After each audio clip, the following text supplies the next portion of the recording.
नमस्कार मित्रांनो, विनयला पुण्याला नोकरी लागली आणि तो लगेच दुसऱ्या दिवशी पुण्याला निघाला. गाडीत बसून प्रवास करताना त्याच्या मनात अनेक विचारांचे गुंते सुटत होते. नोकरीची नवीन संधी, नवीन शहर, नवीन आयुष्य. पण नियतीला काही वेगळंच मंजूर होतं. पुण्यात पोहोचल्यावर स्टेशनवर त्याचा मित्र वैभव हसत उभा होता. दोघांची जुनी मैत्री होती. कसा आहेस रे तू? खूप दिवसांनी भेटलास. वैभवने मिठी मारतच विनयला प्रवासातील सगळा क्षण पळून गेला. चल घरी चल, साक्षी तुझ्यासाठी खास पदार्थ बनवायच्या तयारीत आहे. घरी पोहोचल्यावर वैभवने दार उघडताच साक्षी ये ना विनयला घरी पोहोचल्यावर वैभवने दार उघडताच साक्षी ये ना विनयाला असे हाक मारली. स्वयंपाकघरातून तुडाचा आवाज येत होता. थोड्याच वेळात एक युवती बाहेर आली. विनयने डोळे विस्फारले. तिने साधी पिवळी कोळी कुर्ती नेसली होती. हातात सोन्याच्या पाटल्या बांगड्या होत्या. केसात हिरव्या रंगाचा मोगरा गजरा एवढाच एकमेव अलंकार होता. पण तिच्या डोळ्यात अशी काही अबोल गोष्ट होती की विनय तिच्याकडेच बघत राहिला. तिच्या डोळ्यात शांत समुद्र होता. त्यात कितीतरी खोल गुळ होतं. तिने मंद हास्य करत हात पुढे केला. नमस्कार, मी साक्षी. वैभवने खूप ऐकलं तुझ्याबद्दल. तिचा हात हातात घेताच विनयच्या हृदयाची धडधड क्षणभर थांबली. तिचा स्पर्श फुलासारखा मृदू होता. अवतभोवतीचा सगळं विश्व स्तब्ध झाल्यासारखं वाटलं. तिच्या हातातल्या मोगऱ्याचा सुगंध बहरून दरवळला होता. विनयला स्वतःचा विश्वासही विसरून जायला लागला. हॅलो मित्रांनो, मी विनय, तो घशाने बोलला. त्याच्या डोळ्यात क्षणभर आभाळाभर प्रश्न उभे राहिले. वैभवजवळ असा कोणता मोठा ठेवा आहे याचं त्याला आश्चर्य वाटलं. ती नकळत हसली तेव्हा तिच्या गालावर खळी पडली आणि विनयच्या मनात ती खळी कायमची घर करून गेली. तिने वरून चहा आणायला स्वयंपाकघरात गेली तेव्हा विनय अजूनही तिथे उभा होता. वैभवने त्याला बसायला सांगितलं, पण विनयचे पाय थरथर कापत होते. त्याच क्षणी त्याला कळालं, हे शहर बदलणार आहे, नोकरी बदलणार आहे, पण हा क्षण त्याच्या मनात कायमचा कोरला जाईल. पहिल्याच भेटीत एका मोगऱ्याच्या सुगंधात एक निष्पाप हास्यानं त्याचं आयुष्य कायमचं बदलून गेलं. पहिला महिना निघून गेला. पुण्याच्या हवेत गारवा आता उतरणीला लागला होता. विनयच्या मनातलं वादळ मात्र दिवसेंदिवस वाढतच होतं.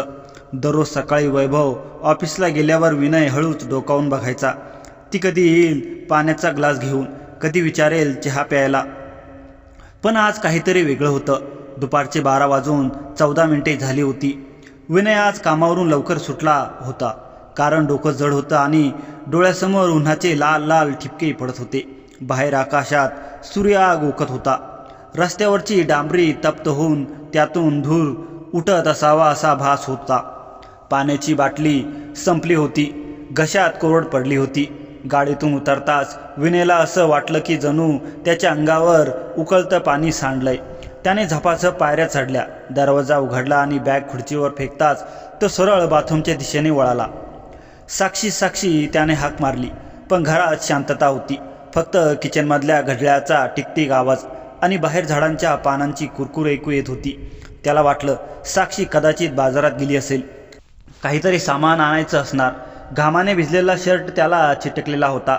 मानेखाली घामांच्या धारा वाहत होत्या. तो बाथरूमच्या दाराजवळ आला. तेवढ्यात आतून आवाज आला, पाण्याची झरझर. त्याला काही काळाच्या आत त्याने झटकन दार ढकललं. पण तो क्षण काही वेगळाच होता. दार उघडता समोरून साक्षी बाहेर येत होती. तिने अगदी नुकतंच अंघोळ केली होती. तिच्या अंगावर फक्त एक पांढरा मऊ टावेल होता. केसांतून पाण्याचे थेंब टपकत होते. तिचा चेहरा आंघोळीच्या वाफेने गुलाबीसारखा लालबुंद झाला होता. डोळ्यात नुकताच नाजूकपणा होता. विनयला वेळ नव्हता वळण्याचा. दोघे एकाच वेळात समोर आले आणि अचानक भिडले. अरे, साक्षीचा किंचित आचेऱ्याचा उद्गार हवेत विरला. तिचा पाय घसरला आणि ती मागे पडली. विनय तिच्यावर आला. दोघंही जमिनीवर पडले, एकमेकांची इतके जवळ की त्यांच्या श्वासांचं अंतर संपलं होतं. विनयवर होता, साक्षी खाली. त्यांच्या हातांनी नकळत तिच्या कमरेला हादर दिला होता. तिचं शरीर त्याच्या छातीला लागलं होतं. काही क्षण दोघेही स्तब्ध होते. विनयने खाली पाहिलं. साक्षीचे डोळे मोठे झाले होते. त्यात धाक होता, आश्चर्य होतं, पण त्याचबरोबर एक विलक्षण भाव होता जो शब्दात बांधता येत नव्हता. तिचे ओठ थोडे फुगले होते, श्वास जोरात चालला होता. तिच्या नाकावर पाण्याचा थेंब बसला होता, तो मोत्यासारखा चमकत होता. तिचा हात विनयच्या खांद्यावर होता. तिच्या बोटांचा स्पर्श त्याला जाणवत होता. थंड मखमली जणू कोवळ्या फुलांचा शिडकावा. तिच्यातून साबणाचा सुगंध येत होता. कसला सुगंध? चंदन आणि लिलीच्या फुलांचा संगम. तो सुगंध विनयच्या नाकात भरला आणि त्याच्या विचारांची दिशा बदलली. त्याची नजर हळूहळू तिच्या ओठांवर, तिच्या डोळ्यांकडे गेली, मग तिच्या केसांच्या ओलसर लटांवर, मग तिच्या गालाच्या त्या लालीवर. ती लाली फक्त वाफेची नव्हती, तर काहीतरी वेगळ्याच प्रसाद होती. साक्षीला वाटलं, आपलं हृदय कसं धडधडतंय इतकं जोरात की विनयने ते ऐकू येत असेल का, असं तिला वाटलं. तिच्या छातीत भरती आली, आहोटी सुरू होती. तिच्या नसांमध्ये उष्णतेची लाट पसरली. तिला कसं तरी हसू आलं, अगदी नकळत, अगदी लाजेने. तिने विनयकडे पाहिलं तेव्हा तिच्या डोळ्यात एक चमक होती. ती चमक तिलाही माहीत नव्हती. हा तिचा नवरा नव्हता, हा तिचा नवऱ्याचा मित्र होता. पण या क्षणी ते सारं कुठेतरी मागे पडलं. विनय बाजूला हो. साक्षीचा आवाज हलका थरथरला होता. ती स्वतःला काढून घेऊन पाहत होती, पण तिचा आवाज इतका गार झाला होता की स्वतःलाच विश्वास बसेना. विनय हळूहळू उठला. त्याचे हात अजून तिच्या कमरेला होते. तो उठला. तिनेही उठण्याचा प्रयत्न केला, पण तिच्या टावेलाचा एक कोपरा सरकला होता. तिचा खांदा आणि मानेच्या रेषा काही क्षणांसाठी उघडी झाली. विनयची नजर तिथं थांबली, आपसूक नळकळत विस्मयाने. तिच्या त्वचेचा रंग सोनेरी आणि दुधाळ संगम होता. तिच्या मानेवर एक छोटासा तीळ होता, तो विनय कधी दिसला नव्हता. साक्षीने लगेच टॉवेल सावरला, पण तोपर्यंत विनयच्या डोळ्यात एक नवी चमक उमटली होती. ती नकळत बोलकी होती, गर्जना करणारी होती. तो स्तब्ध उभा होता, साक्षीही. दोघांच्याही नजरा भिडल्या. त्या नजरात संवाद सुरू होता. शब्द नव्हते, फक्त भावना होत्या. श्वास होते, स्पंदन होते. साक्षीच्या गालावर लाजेच्या लाली उमटल्या. तिला जाणवलं, आपण का थांबलो, आपण का बोलत नाही, आपण का पाळत नाही. पण तिचे पाय जणू जमिनीला चिटकले होते. तिचं मन म्हणत होतं धाव, पण शरीर म्हणत होतं थांब. या क्षणाला जग. तिने हळूच डोळे मिटले, श्वास सावरला. विनयने तिच्याकडे पाहिलं. त्याला ती आता किती वेगळी वाटत होती. नेहमी हसरी, मित्रत्वाची साक्षी. तिच्या चेहऱ्यावर हा नवा भाव त्याने कधी पाहिला नव्हता. ही साक्षी फक्त नारी होती, कोमल, उबदार, गूढ. विनय हळूच पुढे सरकला. त्याने एक पाऊल टाकलं. साक्षी मागे नाही सरकली. ती स्तब्ध उभी राहिली. तिच्या डोळ्यात आता लाज कमी आणि उत्सुकता जास्त होती. विनयने तिचा हात आपल्या हातात घेतला. तिचा हात अगदी कोमल होता, बोटं पातळ, नख चमकदार. त्याने ते हळुवारपणे आपल्या बोटांत गुंडाळले. साक्षी थरथरली. तिच्या हातांच्या तळव्यात घाम आला होता. साक्षी. विनयचा आवाज कर्श झाला होता, मला क्षमा कर. पण त्याचे डोळे क्षमा मागत नव्हते, ते काहीतरी वेगळेच मागत होते. साक्षीने ते ओळखलं. तिला वाटलं हे चुकीचं आहे, हे आपण थांबवलं पाहिजे. पण तिच्या शरीरानं तिचं मन ऐकलं नाही. विनय हळूहळू तिला आपल्या जवळ घेऊ लागला. त्याची दुसरी हात तिच्या कमरेला गेली. हळूहळू, अत्यंत मृदूपणे. साक्षीची छाती त्याच्या छातीला लागली. तिला त्याच्या हृदयाचा ठोका जाणवला, घड्याळासारखा पण वेगात. गडगडाटी तिचाही ठोका वेगात चालला होता. दोन्ही हृदये जणू एकाच तालावर धडधडत होती. विनयचा चेहरा तिच्या चेहऱ्यावर आला. त्यांच्या होठांवर गार वाफा होती. तिच्याकडून येणारा उबदगार सुगंध त्याला वेडावून टाकत होता. त्याने आपले ओठ तिच्या गालावर हलकेच टेकवले, अगदी स्पंदनासारखे स्पर्श. तिला त्या स्पर्शाने संपूर्ण शरीरात गारवा पसरल्यासारखं वाटलं. त्याने हळूहळू तिचा चेहरा आपल्या दोन्ही हातांनी उचलून धरला. तिच्याकडे पाहताना त्याच्या डोळ्यात विलक्षण तेज होतं. तो म्हणाला नाही, पण त्याच्या नजरेत होतं, तू किती सुंदर आहेस, या क्षणी तू सगळ्यात सुंदर. साक्षीला जाणवलं तिच्या श्वासांची गती बदलली आहे. तिच्या ओठांची किनार ओली झाली होती. तिची पापणी डोलली. तिच्या डोळ्यातील अश्रू तर नाही, पण आर्द्रता होती. विनयने आपले ओठ तिच्या ओठांच्या अगदी जवळ नेले. त्यांच्यात फक्त एक क्षणाचं अंतर होतं, एवढं की त्यांचे श्वास मिसळले होते. त्यांचा श्वास तिच्या ओठांना स्पर्श करत होता. तिचा श्वास त्याच्या ओठांना. तो स्पर्श विजेसारखा, मधासारखा, वाऱ्यासारखा होता. त्याने हळूहळू आपले ओठ तिच्यावर टिकवले आणि तो एक क्षण अविरात झाला. दोघांच्याही शरीरात करंट उडला. तिला वाटलं जणू पृथ्वीचा गोल फिरणं थांबलंय. त्याला वाटलं जणू वेळ गोठलाय. त्याने आपले ओठ कोमलतेने मिसळले. तो स्पर्श नव्हता, तो संगम होता. भावनांचा, उष्णतेचा, एकाकीपणाचा. मात्र त्या क्षणी साक्षीला भान आलं. नाही, तिच्या मनात एक आवाज आला. हे बरोबर नाही. तिने हळूहळू विनयला ढकललं. ते जोराचं ढकलणं नव्हतं, तर हळूवार, अर्धवट, अगदी तिच्या मनासारखंच संकोचलेलं. तिने डोळे उघडले आणि तिच्या डोळ्यात एक गहरी व्यथा होती. विनय पुरे. तिचा आवाज किंचित तुटला. ती मागे सरकली, उभी राहिली. टॉवेल सावरला. तिने त्याच्याकडे एकदा पाहिलं. त्या नजरेत कृतज्ञता होती की दुःख की आकर्षण, तिला स्वतःलाच कळलं नाही. मग ती क्षणात पळाली. तिची पावलं पटकन रूमच्या दिशेने आली. दाराचा आवाज आला, हलका परंतु अंतिम. विनय एकटाच उभा राहिला. बाथरूमची वाफ अजून हवेत होती. साक्षीचा सुगंध अजून त्याच्या श्वासात होता. त्याचं हृदय मात्र अजूनही वेड्यासारखं धडधडत होतं. त्याच्या ओठांवर त्या क्षणांचा उबदार पण होतं. त्याने आपले बोट त्या ओठांवरून फिरवलं आणि डोळे मिटले. असं का घडलं, तो स्वतःला विचारत होता. पण उत्तर त्याच्याकडे नव्हतं. फक्त त्या दुपारचा सुगंध होता, त्या क्षणाची मादकता होती आणि एक अनामिक ओढ होती जी आता कुठेतरी खोलवर रुजत होती. संध्याकाळची वेळ होती. गच्चीवर सूर्यास्त होत होता. आकाश गुलाबी केसरी रंगाने न्हावून निघालं होतं. विनय गच्चीवर उभा होता. दूर शीतलाकडे पाहत होता. मागून पायांचा आवाज आला. तो वळला. साक्षी. तिच्या हातात चहाचे 2 कप घेऊन ती उभी होती. निळसर रंगाची साडी तिच्या अंगावर असताना ताज्या सूर्याची सोनेरी किरणं पडली होती. विनय, आज कसा गेला दिवस? तिने नेहमीप्रमाणे विचारलं. पण आज तिच्या आवाजात काहीतरी वेगळं होतं. गोडवा होता, काळजी होती, पण त्यात एक ओलसरपणाही होता. छान होता, विनय म्हणाला, पण त्याचे डोळे तिच्यावरून हटेना. तिने त्याच्या हातात चहाचा कप दिला. तिची बोटं त्याच्या बोटांना भिडली. क्षणभर ती थबकली. नंतर लगेच हात मागे घेतला. पण तो क्षण दोघांच्याही मनात कोरला गेला. चहा पिताना ती म्हणाली, तुला माहीत आहे का, तू येण्यापूर्वी वैभव तुझ्याबद्दल खूप सांगायचा. म्हणायचा, माझा मित्र विनय खूप चांगला आहे, खूप संवेदनशील आहे. तिने क्षणभर डोळे वर करून त्याच्याकडे पाहिलं. पण इतके संवेदनशील असेल याची कल्पना नव्हती. विनयचा श्वास फुटला. तो घाईघाईने बोलणार होता.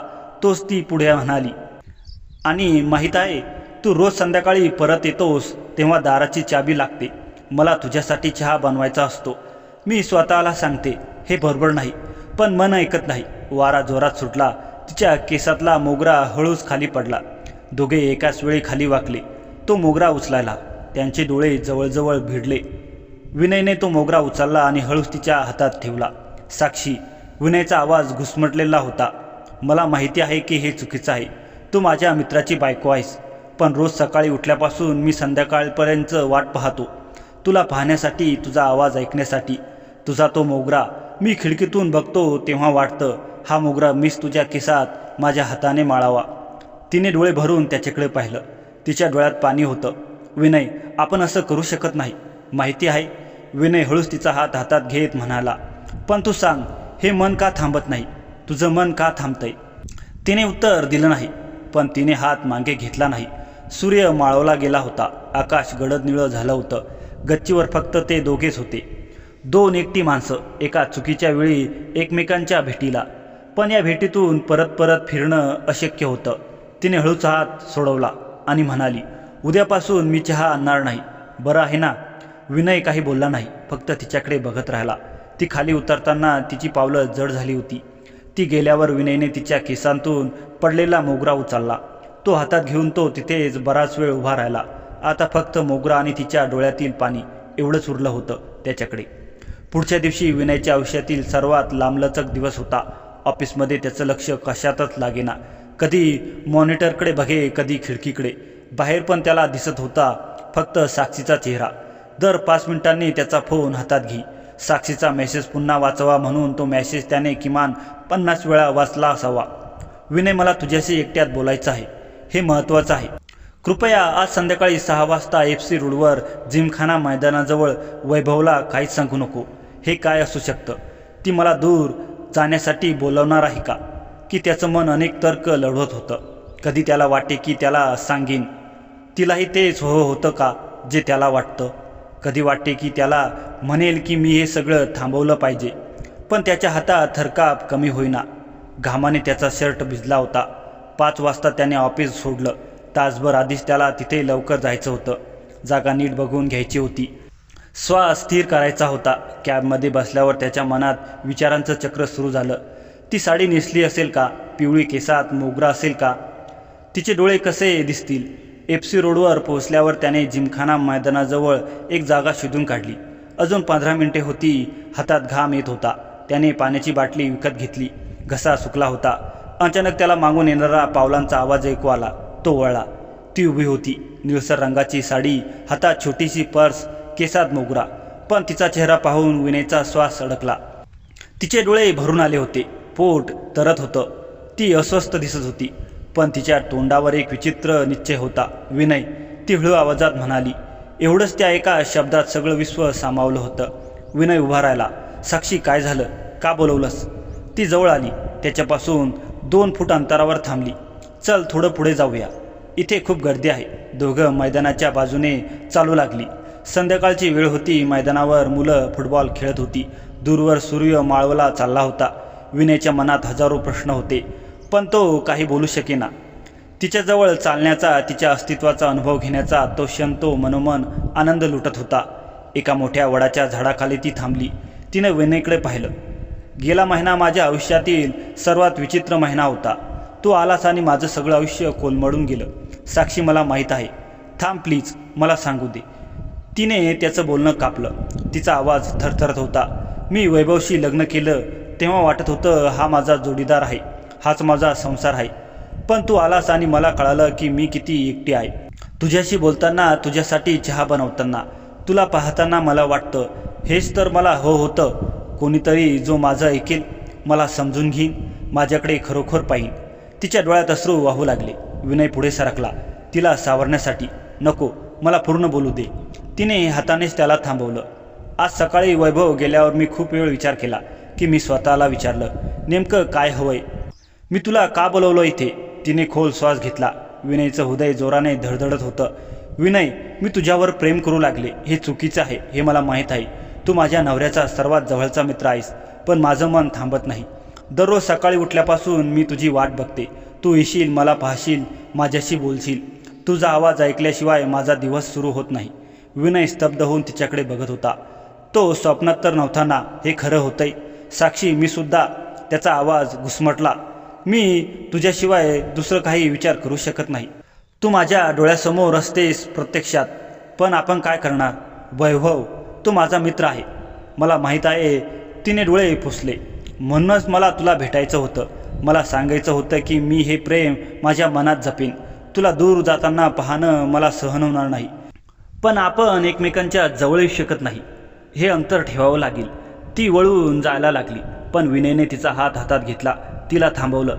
साक्षी, मला फक्त एकच विचारू देतीस? हे प्रेम आहे तर या प्रेमाचा क्षण आपण जगू शकतो का? फक्त एक क्षण, जो माझ्याकडे आयुष्यभरासाठी पुरेसा असेल. तिने मागे वळून त्याच्याकडे पाहिलं. तिच्या डोळ्यात प्रश्न होता, संभ्रम होता, पण होती तशीच ती गहराई. ती हळूच त्याच्याजवळ आली. एवढी जवळ की त्याला तिच्या केसांतल्या मोगऱ्यांचा सुगंध आला. तिने डोळे मिटले. विनयने हळूच तिचा हात हातात घेतला. तिला जवळ घेतलं. तिचं डोकं त्याच्या खांद्यावर होतं. दोघे काही बोलले नाही, फक्त ते क्षण अनुभवले. सूर्य माळून गेला होता. अंधार पसरू लागला. मैदानावरची मुलं घरी गेली. वारा सुटला, पण ती दोघे तसेच उभे होते. किती वेळ उलटून गेला कळलं नाही. शेवटी तिने हळूच अंतर केलं. तिने डोळे पुसले. ते उलसर होते, पण तिच्या चेहऱ्यावर एक शांतता होती. पुरेसा आहे ना हा क्षण? तिने विचारलं. आयुष्यभर पुरेल एवढा, विनय म्हणाला. ती निघून गेली. तिची साडी वाऱ्यावर उडत होती. विनय तिला जाताना पाहत राहिला. ती वळून पाहिली नाही, कारण माहीत होतं वळून पाहिलं तर परत येणं शक्य होईल. त्या क्षणी विनय खूप वेळा तिथं उभा राहिला. आकाशात चंद्र होता आणि त्याच्या हातात तिने दिलेला एक मोगरा होता. तो हातात घेऊन तो म्हणाला, हेच तर प्रेम आहे. जवळ येणं आणि दूर राहणं, भेटणं आणि न भेटण्याचा निर्णय घेणं. घरी परतल्यावर वैभव त्याची वाट बघत होता. कुठे गेलाच होता इतका वेळ? फिरायला गेलो होतो. पुण्याची संध्याकाळ खूप सुंदर आहे, विनय हसत हसत म्हणाला. पण त्याच्या डोळ्यात कोणीतरी पाहिलं असतं तर त्याला दिसलं असतं. त्या डोळ्यात साक्षी होती आणि एक वचन होतं, हा क्षण आपल्यातला सगळं आहे, त्यामुळे पुरेसा आहे. काही दिवसांनी एक संध्याकाळी विनयला साक्षी तिच्या रूममध्ये रडताना दिसली. तो तिच्याजवळ गेला. साक्षी, काय झालं? मला सगळं सांग. तिने खोल श्वास घेतला. तिचे डोळे भरून आले होते, पण यावेळी कारण वेगळं होतं. विनय, मी खूप परेशान आहे. मला समजत नाही काय करावं. वैभवबरोबर काहीतरी. विनय तिच्या जवळ गेला. काय झालं? तो गेले कित्येक दिवस माझ्याशी चांगला वागत नाही. अगदी बदलून गेलाय. साक्षीचा आवाज थरथरला. सुरुवातीला मला वाटतं कामाचा ताण असेल, पण हळूहळू लक्षात आलं की काहीतरी खूप चुकतंय. तो रात्री उशिरापर्यंत बाहेर असतो. फोनवर कुणाशी तरी हळू आवाजात बोलतो. आणि विनय, तो माझ्यापाशी अजिबात येत नाही. महिन्यापासून आपण पतीपत्नी आहोत हेच विसरला की काय? विनयच्या चेहऱ्यावरचे भाव बदलले. तुला शंका आहे? मला पूर्ण खात्री आहे. त्याच्या आयुष्यात दुसरी कोणीतरी आहे, साक्षीने स्पष्ट सांगितलं. मी त्याचा फोन बघितला. एक नाव आहे प्रिया. तिच्याशी रोज संध्याकाळी बोलतो. मला तिला तोंड द्यायचं, पण पुरावे हवाय. रंगे हात पकडायचंय, पण मला. विनय सुन्न झाला. त्याच्या मनात हजारो विचारांचे वादळ उठलं. तो साक्षीकडे पाहू लागला. तिचे डोळे, तिचे सुजलेले ओठ, तिची असहाय्यता. त्याला वाटलं होतं की साक्षी त्याच्याकडे आकर्षित झाली आहे, पण प्रत्यक्षात ती फक्त मित्राचा आधार शोधत होती. तिचा नवरा तिच्यापासून दूर जात होता. मला मदत करशील? साक्षीने हात पुढे करत विचारलं. तू एकमेव आहेस ज्याच्यावर मी विश्वास ठेवू शकते. वैभव तुझ्यावर पूर्ण विश्वास आहे. त्यामुळे तू त्याच्या मागे लक्ष ठेवू शकशील. त्याच्यासोबत राहून त्याच्या हालचालीवर नजर ठेव. विनयने तिचा हात हातात घेतला. साक्षी, मी तुला मदत करेन, पण एक वचन दे. आपल्याला जे काही सापडेल ते खरं असेल तर याचा योग्य तो सामना करू. त्या रात्रीपासून विनयचं काम सुरू झालं. वैभवसोबत ऑफिसला जाणं, त्याच्याबरोबर कॉफी पिणं, त्याच्या ब्रेकफास्टमध्ये कुठे जातो यावर लक्ष ठेवणं. सुरुवातीचे काही दिवस काहीच सापडलं नाही, पण चौथ्या दिवशी संध्याकाळी वैभवने ऑफिसमधून लवकर जाण्याचा बहाणा केला. विनय, मी थोडा लवकर निघतोय. एका जुन्या मित्राला भेटायचंय, वैभवनं सांगितलं. अरे वा, मी पण येतो. कोण आहे तो? विनयने निरागसपणे विचारलं. नाही रे, तू नकोस. तुझं तू काम कर. वैभव घाईघाईत बाहेर पडला. विनयने लगेच साक्षीला मेसेज केला. तो निघाला. मी त्याच्या मागे जातोय. वैभव शहराच्या दुसऱ्या टोकाला गेला. एका आलिशान हॉटेलसमोर त्याने गाडी पार्क केली. विनयने दूरवरून बघितलं. वैभव हॉटेलमध्ये गेला आणि लगेच एक सुंदर तरुणी त्याच्याकडे आली. दोघांनी मिठी मारली आणि हॉटेलच्या आत गेले. विनयच्या अंगावर काटा आला. त्याने साक्षीला फोन लावला. साक्षी, तू ठरल्याप्रमाणे टॅक्सी घेऊन ये. मी ठिकाणी पोहोचतोय, पण सावकाश. आपण त्यांना रंगेहात पकडू. 15 मिनिटांनी साक्षी तिथे पोहोचली. तिच्या चेहऱ्यावर भीती आणि संतापाची रेषा होती. विनयने तिला गाडीत बसून घेतलं. तो आत आहे का? एका मुलीसोबत. विनयने हॉटेलमध्ये बोर्ड दाखवलं. कोण आहे ती? पाहिलीस? साक्षीने उत्सुकतेने विचारलं. नाही, आत आपण जाऊया. दोघं हॉटेलमध्ये शिरले. रिसेप्शनवर विनयने चातुर्याने विचारलं. माझा मित्र वैभव शर्मा इथे आलाय. त्याची खोली कोणती सांगाल का? रिसेप्शनिस्टने संगणकावरून बघितलं. Room number 207. पण ते आता भेटू शकतील का? मी सरप्राईज देणार आहे, विनयने असंच सांगितलं आणि साक्षीला घेऊन लिफ्टकडे वळाला. लिफ्टमध्ये साक्षीचा हात थरथरत होता. विनयने तिचा हात हातात घेतला. शांत राहा. आपण फक्त सत्य शोधायला आलो आहोत. खोली 207 समोर उभे राहिल्यावर साक्षीचं हृदय जोरात धडधडत होतं. विनयने दरवाजा जोरात ठोका मारला. आतून वैभवचा आवाज आला. कोण आहे? रूम सर्व्हिस, विनयने आवाज बदलून सांगितलं. दार उघडलं गेलं. वैभव समोर उभा होता. त्याच्या अंगावर फक्त टॉवेल होता. त्याच्या मागे बेडवर एक तरुणी बसली होती, तीही फक्त टॉवेलमध्ये. त्याच्या मागे बेडवर एक मुलीचं पर्स दिसत होतं. वैभवचा चेहरा पांढरा पडला. विनय, साक्षी, तो शब्द झाला. तुम्ही इथे कशी? साक्षीने त्याच्याकडे तुच्छतेने पाहिलं. मला तुझ्या प्रियाला भेटायचंय. आतून एक स्त्री आवाज आला. वैभव, कोण आहे? आणि एक तरुणी बेडरूममधून बाहेर आली. तिनेही फक्त ड्रेसिंग रूम घातला होता. साक्षी तिच्याकडे बघून सुन्न झाली. तिच्या डोळ्यातून अश्रू वाहू लागले. वैभव, ही आहे का तुझी प्रिया? तिने तुटलेल्या आवाजात विचारलं. वैभवनं काही बोलायचा प्रयत्न केला, पण शब्दच फुटेना. तेवढ्यात त्या मुलीने असंच विचारलं. वैभव, या कोण? वैभवने डोळे मिटून घेतले. ही माझी पत्नी आहे. त्या मुलीचा चेहरा बदलला. तुझं लग्न झालंय, पण तू मला सांगितलं होतास की तू सिंगल आहेस. साक्षीने पुढे येत त्या मुलीकडे पाहिलं. तुला माहीत नव्हतं या माणसाने तुला फसवणी केली, जशी माझी केली? त्या क्षणी वैभवचं जग कोसळलं. तो खाली बसला. सॉरी, मी खूप मोठी चूक केली. विनयने त्याच्याकडे रागाने पाहिलं. वैभव, तू असा कसा करू शकतोस? तुझ्यासारखा मित्र मिळणं कठीण आहे आणि तू हे असं पायदळी तुडवलंस. साक्षीने त्या मुलीकडे पाहिलं. तुला माहीत आहे की तो रोज रात्री माझ्यापासून दूर राहायचा, मला एकटं सोडायचा, तुझ्यासोबत वेळ घालवायचा. तिने वैभवकडे बोट दाखवलं. हा माणूस माझा नवरा आहे. पण गेले कित्येक महिने तो माझ्यासाठी अनोळखी झालाय. त्या मुलीच्या डोळ्यात पाणी आलं. मला खरंच माहीत नव्हतं. तो म्हणायचा की त्याचं लग्न झालेलं नाही. आम्ही ऑफिसमध्ये भेटलो होतो आणि हळूहळू ती थांबली. मी त्याच्याकडं विश्वास ठेवला. विनयने साक्षीचा हात धरला. चल निघूया इथू. त्याला त्याच्या कर्माचं फळ भोगू दे. पण साक्षी तिथे उभी राहिली. तिने वैभवकडं बघितलं. तिचा नवरा ज्याच्यापासून तिने आयुष्यभर घालवायचं स्वप्न बघितलं होतं आता जमिनीवर बसला होता, अपमानित झालेला. तिने शांत आवाजात सांगितलं, मला फक्त एकच प्रश्न विचारायचा आहे, का मी तुझ्यासाठी काय कमी होतं? मी तुझ्यावर प्रेम केलं, विश्वास ठेवला, प्रत्येक क्षण तुझ्यासाठी होता. मग हे का? वैभवने डोळे वर करून पाहिलं. त्याच्या डोळ्यात पाणी होतं. मला माहीत नाही साक्षी, मी अडकलो गेलो. तिच्याकडे आकर्षित झालो होतो. पण तुझ्यावरचं प्रेम कमी नव्हतं. प्रेम? साक्षीने तिखटपणे विचारलं. प्रेम असतं तर तू मला असं दागा दिला नसतास. प्रेम म्हणजे शब्द नसतात वैभव, ते कृतीतून दाखवावं लागतं. ती वळून विनयकडे गेली. चल विनय, इथे आपलं काहीच उरलं नाही. दोघं हॉटेलमधून बाहेर पडले. रात्रीच्या अंधारात साक्षी रडत होती, पण तिच्या रडण्यात वेदना होती, दगा देण्याची जाणीव होती. विनयने तिला मिठी मारली. सगळं ठीक होईल साक्षी, वेळ लागेल पण पार होईल. साक्षीचे डोळे पुसले. मला माहीत आहे विनय, पण आजपासून माझं आयुष्य बदलणार आहे. मी या नात्याला राहणार नाही जिथं प्रेम नाही, सन्मान नाही. घरी आल्यावर दृश्य अतिशय तणावपूर्ण होतं. साक्षीने वैभवसमोर ठामपणे उभं राहून सांगितलं, मला आता तुझ्यासोबत राहायचं नाही. इथून पुढे तू या घरात राहणार नाहीस, कारण हे घर माझ्या नावावर आहे. आता तू हे घर सोडून त्या प्रियासोबत राहायला जा. वैभवच्या पायाखालची जमीनच सरकली. त्याने साक्षीच्या पाय धरले. साक्षी प्लीज, मला एक संधी दे. मी चूक केली मान्य आहे, पण तुझ्याशिवाय मी जगू शकत नाही. तू माझं सगळं आहेस. साक्षीने तिरस्काराने पाय मागे घेतला. संधी? तू मला दगा दिलायस, तेव्हा संधीचा विचार केला होतास का? तू तिच्यासोबत हॉटेलमध्ये होतास तेव्हा माझा विचार केला होतास का? आता उशीर झालाय वैभव. पण साक्षी, आपलं लग्न झालंय. 10 वर्ष एवढं सगळं सोडून देणं कसं शक्य आहे? वैभवचा आवाज घुसमटला. साक्षीने मान हलवली. 10 वर्ष मी तुझ्यासाठी जगले, पण त्या एका क्षणातही तू सगळा विसरला. माझा सन्मान, माझं प्रेम, माझा विश्वास, सगळं तू पायदळी तुडवलं. आता माझ्याकडे काहीच उरलं नाही. वैभव उठून उभा राहिला. त्याच्या डोळ्यात अपमान आणि राग दिसत होता. ठीक आहे, मलाही तुझ्यासोबत राहायचं नाही.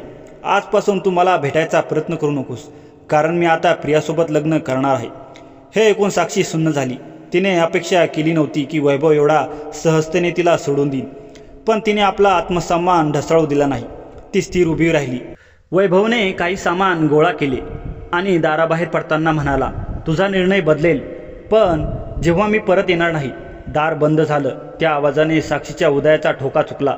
ती तिथेच कोसळली असती, पण विनयने तिला सावरलं. साक्षी, तू खूप शूर आहेस. साक्षीने त्याच्याकडे पाहिलं. डोळ्यात अश्रू होते. विनय, मी एकटी पडले. ती हळूहळू तिच्या रूमकडे गेली. दार बंद होतं. विनय दारापाशी उभा राहिला. आतून रडण्याचा आवाज येत होता, हलका दबलेला पण हृदय विदूर्ण करणारा. त्याने दरवाजा हलकेच टकटक केली. साक्षी, दार उघड, मी तुझ्यासोबत आहे. पण उत्तर आलं नाही, फक्त रडण्याचा आवाज येत होता. विनय तिथेच बसला, दाराला टेकून. त्याला जाणीव झाली की काही वेळ शब्दांपेक्षा शांतपणे जवळ नसणं महत्त्वाचं असतं. 1 दिवस, 2 दिवस, 3 दिवस साक्षी तिच्या खोलीतून बाहेर पडत नव्हती. विनयने तिच्यासाठी जेवण दारापाशी ठेवलं, पण ती स्पर्श करत नव्हती. त्याने मेसेज केला, पण उत्तर नव्हतं. शेवटी एक दिवस त्याला काळजीनं वेडं व्हायचं वेळ आली. त्याने दार जोरात ठोठावलं. साक्षी, प्लीज दार उघड.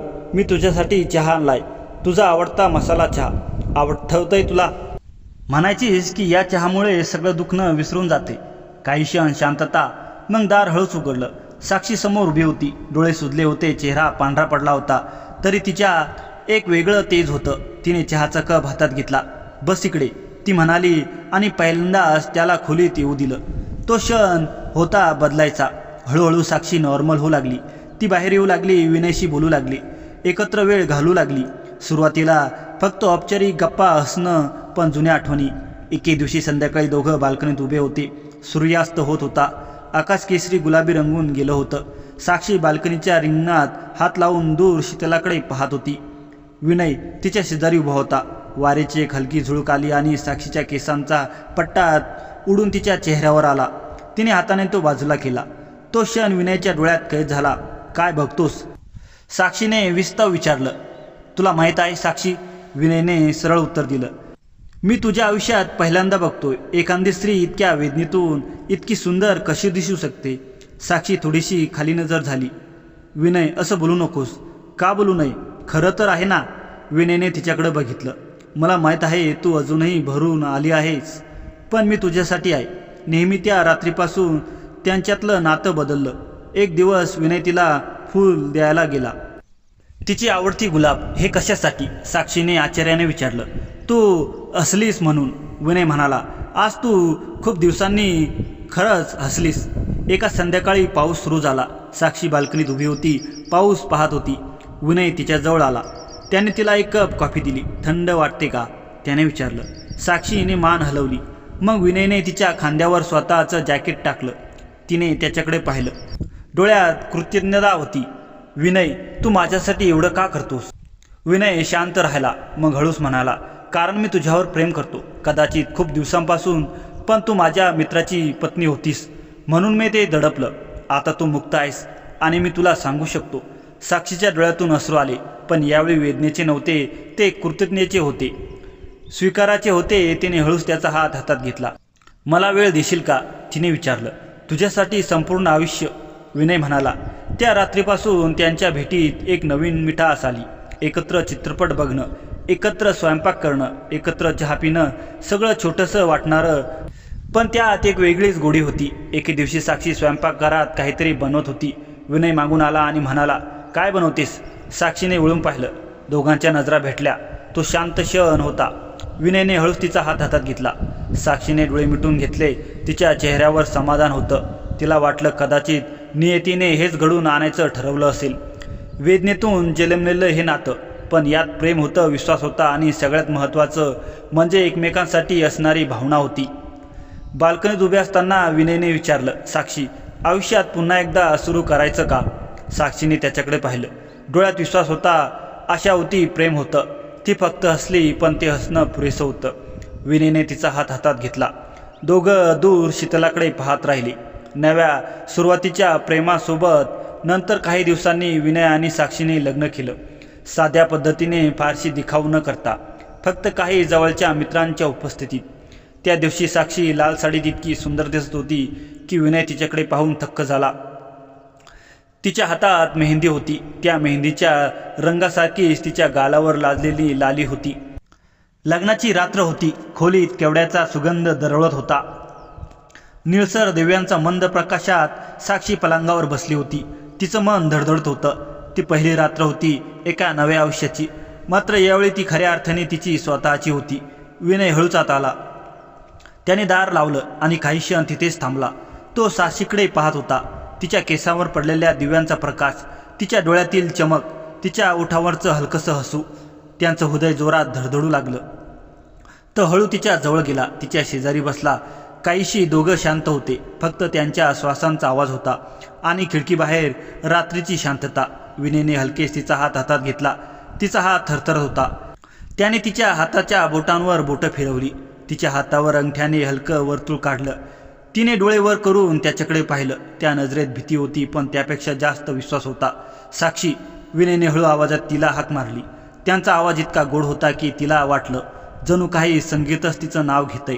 तू घाबरले आहेस का? साक्षीने मान हलवली. थोडीशी ती कबूल करत म्हणाली, हे सगळं नवं आहे. मी भूतकाळात एवढी अडकली होती की वर्तमान काळात कसं चाललंय तेच विसरून गेले. विनयने तिचा हात घट्ट धरला. मी तुझ्यासोबत आहे. हळूहळू आपल्यातल्या गतीने. मला तुझ्याकडून काही अपेक्षा नाही. तू फक्त माझ्यासोबत आहेस, एवढंच पुरेसं आहे. त्याने तिचा हात आपल्या चेहऱ्याकडे नेला. तिचे डोळे चमकत होते, नव्हे तर एका आशेने. त्याने हळूच हात पुढे करून तिचा चेहरा आपल्या हातात घेतला. तिची गाल, तिची अनोटी, तिचे कान, त्याची बोटं हलकशा स्पर्शाने तिच्या चेहऱ्यावर फिरू लागली. तिने डोळे मिटून घेतले. तिला जाणवलं हा स्पर्श किती वेगळा आहे. इतका हळुवार, इतका आरामयुक्त, इतका प्रेमळ. विनयचा चेहरा हळूहळू तिच्या जवळ येऊ लागला. त्यांचा श्वास तिच्या चेहऱ्यावर जाणू लागला. तिचं हृदय जोरात धडधडत होतं, पण तिला थांबवायचं नव्हतं. तिचे डोळे अजूनही मिटले होते. तिच्या डोळ्यांची जाणीव तिला तीव्रतेने होऊ लागली. विनयचे ओठ हळूच तिच्या ओठांवर टेकले. ते चुंबन इतकं हलकं होतं की प्रथमच्या सीमेवर्षासारखं. विनयने जबरदस्तीने काही केलं नाही. त्याने फक्त तिच्या ओठांवर आपले ओठ टेकवले आणि त्या स्पर्शातून सगळं काही सांगितलं. त्याचं प्रेम, त्याची तहान, तिच्यासाठीची आतुरता. साक्षीला वाटलं जणू तिच्या अंगात विजेचा शेण गेला. तिचे ओठ हलकेसे थरथरले. तिने प्रतिसाद दिला, सुरुवातीला संकोचाने, पण नंतर हळूहळू अधिक खोलून. तिचा आतून हळूवार छातीवर आलेल्या त्याच्या हृदयाचे ठोके जाणवले. ते तिच्या हृदयाच्या वेगाने धडधडत होतं. विनयचे चुंबन हळूच लांबवलं. नंतर त्याने तिच्या डोळ्यात पाहिलं. तिचे डोळे अजूनही मिटले होते. ओठांवर एक गोड हास्य होतं. साक्षी, तो फुटफुटला. तिने डोळे उघडले. त्या डोळ्यात प्रेम होतं, विश्वास होता आणि सगळ्यात महत्त्वाचं म्हणजे ती पूर्ण मोकळी होती. मला भीती वाटत होती, साक्षी हळूच म्हणाली. भूतकाळात मला पुन्हा ग्रासून टाकेल असं वाटत होतं, पण तुझ्या स्पर्शाने, तुझ्या स्नेहाने मला जाणवलं की मी खरोखर मुक्त आहे. विनयने तिच्या केसातून बोटं फिरवली. तू आता फक्त माझी आहेस आणि यापुढे प्रत्येक क्षण आपण एकमेकांसाठी जगू. तो पुन्हा तिच्या जवळ आला. यावेळी चुंबन थोडं अधिक गहरं होतं, अधिक आतुरतेने भरलेलं. साक्षीने त्याला प्रतिसाद दिला. तिचे हात त्याच्या गळ्यात गुंफले आणि ती त्याच्याशी एकरूप होऊ लागली. त्या रात्री चंदनेनेही लाजून आभाळात लपून राहायचं ठरवलं, पण त्या खोलीत मात्र प्रेमाचा एवढा प्रकाश होता की चंदनाची गरज नव्हती. दोन जीव एकमेकांत विरघळून गेले. भूतकाळाच्या जखमांवर प्रेमाचा मलम लागला. वेदनेतून जन्मलेलं हे नातं आता एका नव्या सुंदर अध्यायात प्रवेश करत होतं. त्या दिवसापासून त्यांचं आयुष्य एका नव्या रंगात रंगून गेलं. प्रेमाच्या या नव्या अध्यायात दोघेही पूर्णपणे हरून गेले. प्रत्येक वेळी जेव्हा विनय तिच्याकडे पाहायचा, तिला स्पर्श करायचा, तिच्याशी बोलायचा, तेव्हा साक्षीला जाणवायचं की खरं प्रेम कधीच उशिरा येत नाही. तो येतो तेव्हा नेमका योग्य वेळ येतो. तिच्या गालावर गुलाबी छटा उमटली होती. लग्नानंतर दोघांनी एकमेकांकडे पाहिलं आणि त्या नजरेत एक कितीतरी वादळ शांत झालेलं होते. भूतकाळाच्या जखमा अजून होत्या, पण त्या जखमावर आता प्रेमाचा हळवा स्पर्श होता. लग्नानंतर त्यांनी पुण्यातच एक छोटंसं घर घेतलं. घर फार मोठं नव्हतं, पण त्यात होतं प्रेम. सकाळी लवकर उठून चहा बनवायची सवय आणि विनय अजूनही तिच्या केसातल्या मोगऱ्यांच्या सुगंधाने जगायचा. एका दिवशी सकाळी ती स्वयंपाकघरात काम करत होती. विनय तिच्या मागून आला आणि तिला म्हणाला, आजही मोगरा? साक्षी हसली. तुला आवडतो ना? विनयने तिच्या केसातला मोगरा हलकेच हातात घेतला आणि म्हणाला, हा मोगरा मला पहिल्या भेटीची आठवण करून देतो. साक्षीच्या चेहऱ्यावर हसू म्हटलं. काळ पुढे सरकत होता. त्याचं आयुष्य शांतपणे फुललं होतं. दोघेही नोकरी, घर आणि छोट्या छोट्या आनंदात रमून गेले होतं. एक संध्याकाळी साक्षी बाल्कनीत उभी होती. तिच्या चेहऱ्यावर एक वेगळी चमक होती. विनय ऑफिसमधून घरी आला आणि तिच्या चेहऱ्याकडे पाहून म्हणाला, आज काहीतरी वेगळं दिसतंय साक्षी. काही क्षण शांत राहिली. मग हळूच त्याच्या हातात एक छोटंसं पाकिट दिलं. विनयने ते उघडलं. आत एक लहानसा फोटो होता. त्याने फोटो पाहिला आणि क्षणभर काहीच बोलू शकला नाही. त्याच्या डोळ्यात आनंद अश्रू आले. साक्षी खरंच? तो थरथरत्या आवाजात म्हणाला. साक्षीने मान हलवली. तो हो विनय, आपल्या आयुष्यात एक नवीन पाहुणा येणार आहे. त्या क्षणी विनयने तिला घट्ट मिठी मारली. त्याच्या डोळ्यातून अश्रू वाहत होते. देवा, इतका आनंदही माणसाला मिळू शकतो का? तो म्हणाला. पुढचे काही महिने दोघांसाठी खूपच खास होते. विनय साक्षीची खूप काळजी घ्यायचा. वेळेवर औषध, डॉक्टरांकडे जाणं, तिच्या आवडीचे पदार्थ बनवणं, सगळं तो मनापासून करत होता. साक्षीला कधीकधी वाटायचं की इतकं प्रेम ती खरंच पात्र आहे का? एके रात्री ती म्हणाली, विनय, जर तू माझ्या आयुष्यात आला नसता तर कदाचित मी अजूनही दुःखात जगत असते. विनयने तिचा हात हातात घेतला. नाही साक्षी, खरं सांगायचं तर तू माझ्या आयुष्यात आलीस म्हणून माझं आयुष्य सुंदर झालं. तू नसतीस तर मी फक्त जगत राहिलो असतो, पण आता प्रत्येक दिवस जगतोय. साक्षीच्या डोळ्यात पुन्हा अश्रू आले, पण यावेळी ते आनंदाचे होते. काही महिन्यांनी त्यांच्या घरी एक गोंडस मुलीला जन्म झाला. विनयने पहिल्यांदा तिला हातात घेतलं तेव्हा त्याच्या डोळ्यातून अश्रू थांबत नव्हते. ही अगदी तुझ्यासारखीच दिसते, तो साक्षीला म्हणाला. साक्षी म्हणाली, आणि अट्टीपणा तुझ्यासारखा असेल. घरात पुन्हा एकदा नव्या आनंदाची चाहूल लागली. त्या छोट्याशा मुलीच्या हसण्याने त्यांना स्वर्ग दिसू लागला. दिवस, महिने, वर्ष पुढे सरकत गेली. एक दिवस संध्याकाळी ते तिघेही बाल्कनीत बसले होते. आकाशात सूर्याचे रंग पसरले होते. साक्षीच्या केसात आजही मोगरा होता. विनय तिच्याकडे पाहत म्हणाला, आठवतंय का? पहिल्यांदा तुला पाहिलं तेव्हा तू अशीच मोगरा माळाला होतास. साक्षी हसली. आणि तू माझ्याकडे बघत राहिला होतास. दोघेही हसू लागले. त्यांच्या मुलीने आश्चर्याने विचारलं, आई बाबा तुम्ही एवढं का हसताय? विनयने मुलीला जवळ घेतलं आणि म्हणाला, कारण बाळा काही गोष्टी आयुष्यभर हसवत राहतात. सूर्य हळूहळू मावळला होता. आकाशात सोनेरी रंग पसरत होते. साक्षीने विनयचा हात हातात घेतला. दोघांनी एकमेकांकडे पाहिलं. त्या नजरेत आता वेदना नव्हत्या, पश्चाताप नव्हता, फक्त प्रेम होतं, विश्वास होता आणि एकत्र घालवलेल्या प्रत्येक क्षणाबद्दलची कृतज्ञता होती. मोगऱ्याचा सुगंध पुन्हा एकदा वाऱ्यावर दळवळला आणि त्यांच्या नव्या आयुष्याची कहाणी त्या सुगंधासारखीच शांतपणे, सुंदरपणे पुढे वाहत राहिली. लग्नाला 2 वर्ष झाली होती. विनय, साक्षी आणि त्यांची छोटी मुलगी आरोही. त्यांचं आयुष्य जणू स्वप्नासारखं चाललं होतं. घरात पुन्हा हसणं आलं. साक्षीच्या चेहऱ्यावर पूर्वीची उदासी नव्हती, पण नियती कधीकधी शांत समुद्रातही अचानक वादळ निर्माण करते. एके दिवशी संध्याकाळी विनय ऑफिसमधून घरी आला. दार उघडताच त्याला काहीतरी वेगळं जाणवलं. साक्षी सोफ्यावर बसली होती. तिच्या हातात एक पांढरं लिफाफा होता. चेहरा गंभीर होता. काय झालं? विनयने विचारलं. साक्षीने तो लिफाफा त्याच्या हातात दिला. विनयने उघडून पाहिलं आणि त्यांच्या चेहऱ्यावरील रंग उडाला. ते पत्र वैभवचं होतं. 3 वर्षानंतर पहिल्यांदा पत्रात लिहिलं होतं, साक्षी, मी खूप मोठी चूक केली होती. प्रियाने मला सोडलं. माझ्याकडे काहीच उरलेलं नाही. पण माझ्याकडे एक सत्य आहे जे मी तुला माहीत असणं गरजेचं आहे. मला एकदा भेट. ही शेवटची विनंती आहे. घरात काही क्षण शांतता पसरली. विनयने पत्र खाली ठेवलं. तू जाणार आहेस? त्याने विचारलं. साक्षी काही क्षण विचारात पडली. मला वाटतं जावं लागेल, कारण त्याने आयुष्यात पहिल्यांदा सत्य हा शब्द वापरलाय.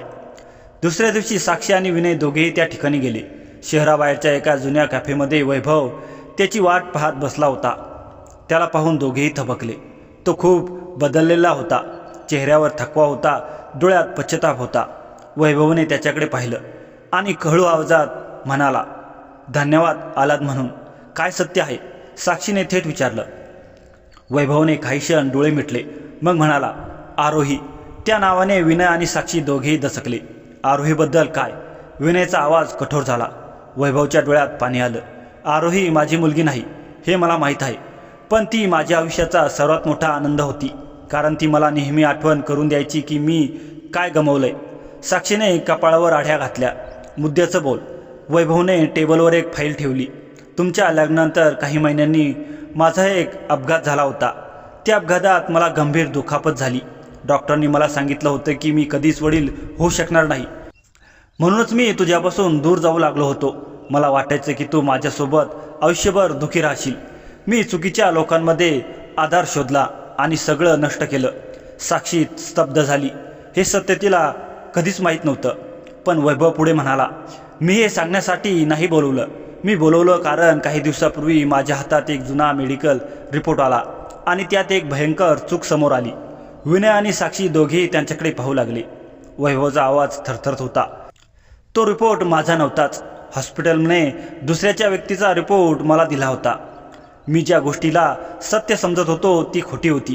काही क्षण सगळे शांत बसले. वैभव हसला, पण ते हसणं वेदनामय होतं. म्हणजे मी माझं आयुष्य एका छोट्या निष्कर्षामुळे उद्ध्वस्त केलं. साक्षीच्या डोळ्यात अश्रू आले. तिला रागही येत होता आणि दयाही वाटत होती, पण तिचं आयुष्य आता वेगळ्या मार्गावर गेलं होतं. ती उठली. वैभव, मला तुझ्यासाठी वाईट वाटतं, पण आता खूप उशीर झालाय. वैभवने मान हलवली.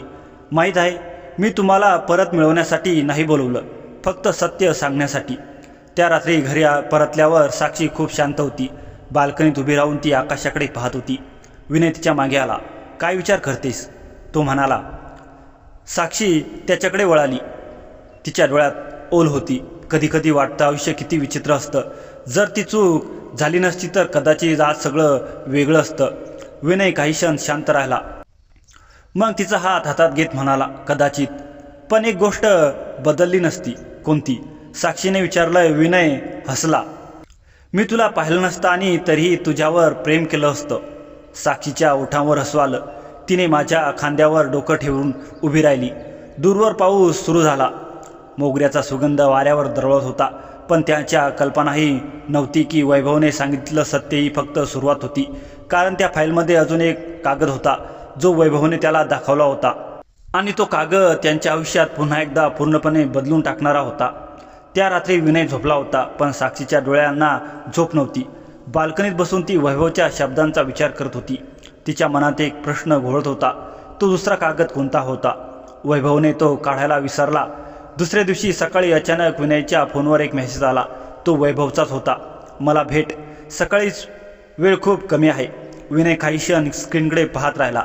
साक्षीने विचारलं, कोणाचा मेसेज आहे? विनयने सत्य सांगितलं. काही क्षण दोघेही शांत झाले. शेवटी साक्षी म्हणाली, जा पण मला सगळं सांग. दुसऱ्या दिवशी विनय वैभवने दिलेल्या पत्त्यावर पोहोचला. शहराच्या बाहेर एक जुनं फार्म हाऊस होतं. तिथे वैभव एकटाच उभा होता. त्याचा चेहरा पूर्वीपेक्षा जास्त चिंताग्रस्त दिसत होता. काय झालं? विनयने विचारलं. वैभवने आजूबाजूला नजर टाकली आणि हळू आवाजात म्हणाला, मी संकटात आहे. म्हणजे? त्या फाईलमध्ये एक रिपोर्ट होता. फक्त मेडिकल रिपोर्ट नाही तर आर्थिक व्यवहाराचे पुरावे होते. माझ्या जुन्या कंपनीत काही मोठा गैरव्यवहार चालत होता. मला त्याची नकळत माहिती मिळाली होती आणि आता काही लोक माझ्या मागावर आहे. विनयच्या कपाळावर आढ्या पडल्या. याचा आपल्या आयुष्याशी काय संबंध? वैभवने खिशातून एक पेनड्राईव्ह काढली. यात सगळे पुरावे आहेत. जर माझ्यासोबत काही झालं तर हे पोलिसांपर्यंत पोहोचवले पाहिजे. विनय काही बोलणार इतक्यात दुरून एका गाडीचा आवाज आला. वैभवचा चेहरा पांढरा पडला. ते आले कोण? वैभवने विचारलं. पण पुढच्या क्षणी फार्म हाऊसच्या बाहेर काळ्या रंगाची SUV थांबली. त्यातून 3 माणसं उतरली. वातावरण अचानक तणावपूर्ण झालं. वैभव मागे सरकला. विनय, पेनड्राईव्ह घे आणि इथून निघ. पळ, वेळ नाही. वैभव ओरडला. विनयने पेनड्राईव्ह घेतली आणि मागच्या दारातून बाहेर पडला. काही मिनिटांनी ते सुरक्षित अंतरावर पोहोचला. पण त्याच्या कानावर अचानक एक गोळीबाराचा आवाज झाला. त्याचं हृदय जोराने धडधडून लागलं.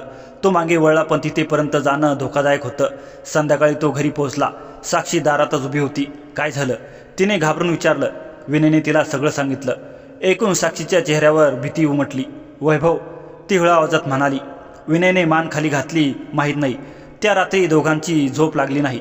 सकाळी टीव्हीवर बातमी आली, शहराबाहेरच्या फार्म हाऊसमध्ये गोळीबार. एक व्यक्ती गंभीर जखमी अवस्थेत सापडली. नाव वैभव शर्मा. साक्षीच्या हातून चहाचा कप खाली पडला. काही क्षण ती स्तब्ध उभी राहिली. जरी वैभव तिच्या भूतकाळाचा भाग होता, तरी कधी काळी तो तिच्या आयुष्याचा महत्त्वाचा माणूस होता. दोघेही तातडीने हॉस्पिटलमध्ये पोहोचले. ICUच्या बाहेर डॉक्टर उभे होते. रुग्ण शुद्धीवर येत आहे, डॉक्टर म्हणाले. काही वेळाने त्यांना आत येण्याची परवानगी मिळाली. वैभव बेडवर पडला होता. त्यांच्या अंगावर अनेक पट्ट्या होत्या. त्याने हळू डोळे उघडले. प्रथम त्याची नजर साक्षीवर पडली, मग विनयवर. तो क्षीणपणे हसला. तुम्ही आलात. साक्षीच्या डोळ्यात पाणी आलं. तू ठीक होशील. वैभवने हळूच मान हलवली. नाही, मला वाटत नाही. असं बोलू नकोस, विनय म्हणाला. मग वैभवने थरथरत्या हाताने उशीखालून एक छोटंसं पाकिट काढलं. हे घ्या. विनयने ते घेतलं. आत एक जुना फोटो होता. फोटो पाहताच विनय आणि साक्षी दोघे स्तब्ध झाले. कारण त्या फोटोमध्ये एक तरुण स्त्री होती आणि ती साक्षीसारखीच दिसत होती, अगदी ठसठशीत. साक्षीच्या हातून फोटो जवळजवळ निसटला. ही कोण? तिचा आवाज थरथरत होता. वैभवने डोळे मिटले. ती तुझी बहीण आहे. खोलीत एकदम शांतता पसरली. साक्षी जणू श्वास घ्यायलाही विसरली. माझी बहीण? ती कुजबुजली. हो, वैभव म्हणाला. आणि ती अजून जिवंत आहे. साक्षीच्या आयुष्यात हादरा देणारं हे सत्य होतं. कारण तिला लहानपणापासून सांगितलं गेलं होतं की ती एकुलती एक मुलगी आहे. पण आता अचानक तिच्या आयुष्यात एक अज्ञात बहीण समोर येत होती. वैभवने शेवटचं वाक्य उच्चारलं. तिला शोधा, कारण तीच त्या सगळ्या रहस्याची किल्ली आहे. आणि त्यानंतर त्याचे डोळे पुन्हा मिटले. मॉनिटरवरील रेषा स्थिर चालू होत्या, पण खोलीतील वातावरण पूर्णपणे बदललं होतं. विनय आणि साक्षी एकमेकांकडे पाहत उभे होते. त्यांच्या हातात एक फोटो होता आणि त्या फोटोने त्यांच्या आयुष्याचं पुढचं दार उघडलं होतं. त्या दारामागे कोणतं सत्य लपलेलं होतं याची त्यांना अजूनही कल्पना नव्हती. पण एक गोष्ट निश्चित होती, त्यांच्या प्रेमकथेचा सर्वात मोठा ट्विस्ट आता सुरू झाला होता. तर मित्रांनो, कथेमध्ये पुढे काय होणार आहे ते बघण्यासाठी कमेंटमध्ये भाग 2 असे लिहा. आणि कथा आवडली असेल तर लाईक करा, शेअर करा आणि आपल्या चॅनलवर नवीन असाल तर चॅनलला सबस्क्राईब करायला विसरू नका. धन्यवाद.